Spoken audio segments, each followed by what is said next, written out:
We dismiss history at our peril. Liberty Nation Radio with Mark Angelides.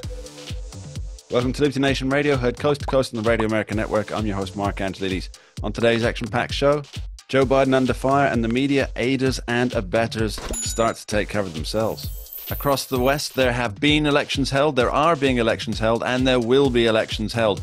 All of them quite seismic in their nature. Now, somebody who understands the international approach to elections is prolific author and America's most syndicated columnist, Mr. Cal Thomas, who joins us today. Thanks for being here, Cal.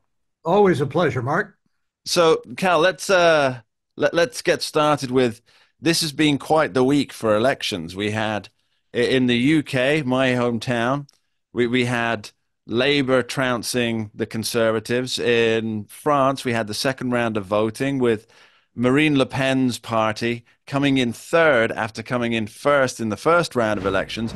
And of course, on home turf here, Cal, we've had Joe Biden trying to ingratiate his way back into the public and the media's hearts after his, well, let's say what is frankly disturbing debate performance.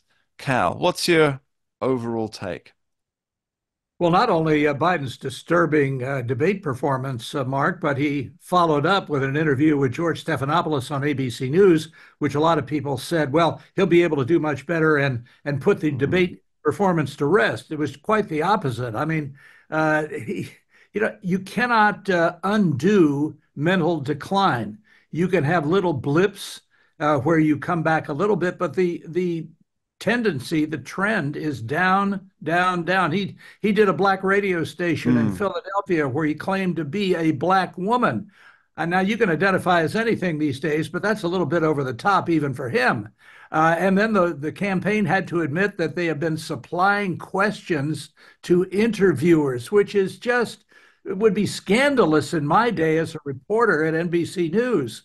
I think there's a general feeling of anger at government and establishment all over the world. And I think you're seeing that, as you pointed out in a terrific essay in the UK election. The Tories were not behaving like Tories. They were behaving more like Labour. So voters felt, well, why not have the real thing? In France, they were fed up with Macron. And the initial vote for Marine Le Pen's party seemed to be another indication of throw the buggers out.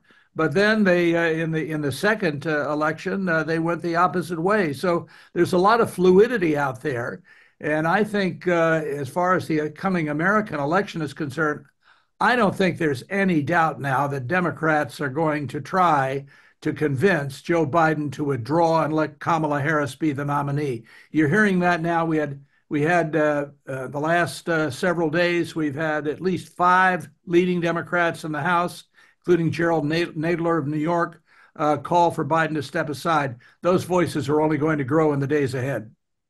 Yes, it's at the time of recording, Joe Biden is still President of the United States and is still the presumptive nominee prior to the nominating convention, but that might have changed. But so we'll try and keep this as broad as possible just to get into the analysis, because as you say, it's such a fluid situation at the moment that nobody really knows what's going to happen one day to the next. I mean, if a big name comes out, let's say a Barack Obama comes out or a Chuck Schumer comes out and says, you know what, Joe Biden, it's time to hang up the hat. Take your victory lap.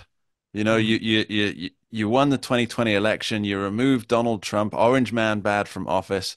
You know, time to ride off into the sunset in cowboy-esque style, and then let somebody else take the reins. Now, presumably, Cal, that would have to be Kamala Harris, wouldn't it?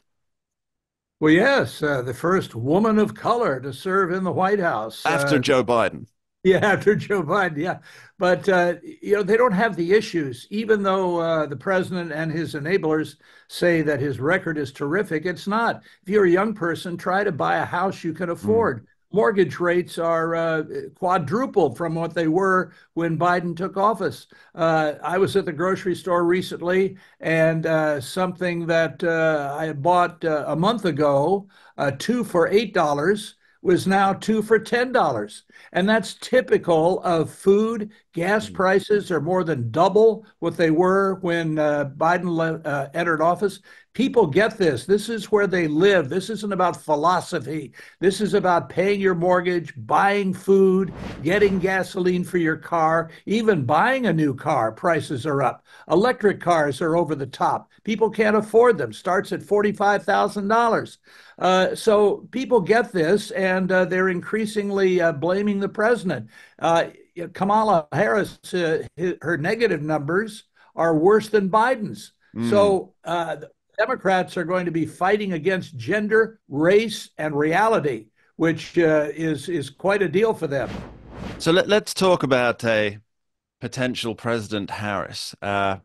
Now, I must offer my apologies to everyone, including the vice president, for perhaps not pronouncing her name quite correctly. But I do remember that during her California campaign, she said it rhymes with Pamela, and apparently that's not it anymore. Apparently that's changed. So let's talk about how she might ascend to the Oval Office, because uh, it would be too late, I think, mechanics wise, to try and shift all the funds that the Biden-Harris campaign has raised so far. That Well, if there are other problems, Mark. There are other problems. There are names on the ballot that have mm, already been established. In some states, you have a minimum number of months before an election that you can get your name on the ballot. And once it's there, your only alternative is a write-in, and those don't do well. So here are the ways that she could become the nominee, because Biden has 99% of the delegates to the Democratic National Convention. You would have to invoke the 25th Amendment, which means that a certain number of cabinet officials or members of Congress or the should vice have to, president herself. or the vice president herself could declare Joe Biden at least temporarily unfit for office. I don't see that happening. I think that would completely destroy the Democrat, and they're worried about down ballot too, races for Senate, races for House, and other offices down ballot. So they're in a real pickle. And I think for a change, Donald Trump is not saying much, which is really a miracle in his case. Let them dig the hole. Let them go deeper and deeper. I think they've got a very serious problem. And then you have her complete incompetence. Everything she has been tasked with, starting with the border, has been a disaster. She went to several Central American countries to look for the root causes of why so many people are violating our laws to get here, and apparently could not find them, and the border remains open. Everything she's been asked to do, she has failed at doing. So I don't know what she runs on other than her laughter. She runs on not being Donald Trump. I mean, that's That's the not whole going to do purpose it. of the campaign, right? So That's let's not let's going to. let's talk about her numbers. So I know that you're as big a fan of following polling and the averages on polling as I am. But yeah, Kamala Harris has been, it's since Mitch McConnell announced that he's going to be out as a leading figure, she has been the most unpopular leading party figure in the nation. And that's not something you can run a campaign on. I think when you have, as you pointed out, she failed at being the border czar. Then there are a couple of other things that people seem to have forgotten about that were her jobs. And now her job appears to be going around the country talking about abortion, Mm. which I'm not convinced, Cal, tell me if you are, that it's going to be the saving grace for Democrats come 2024. Well, it's the only issue that Joe Biden and Kamala Harris have a slight advantage on in the polls. But I agree with you. I don't think it's going to be enough. And I think the counter argument, since Harris and Biden keep referring to her as a woman of color, is to point out the disproportionate number of black babies that have been aborted in the United States. Reverend Jesse Jackson said years ago, back in the early 70s, as I recall, that abortion was the white man's answer to the welfare problem.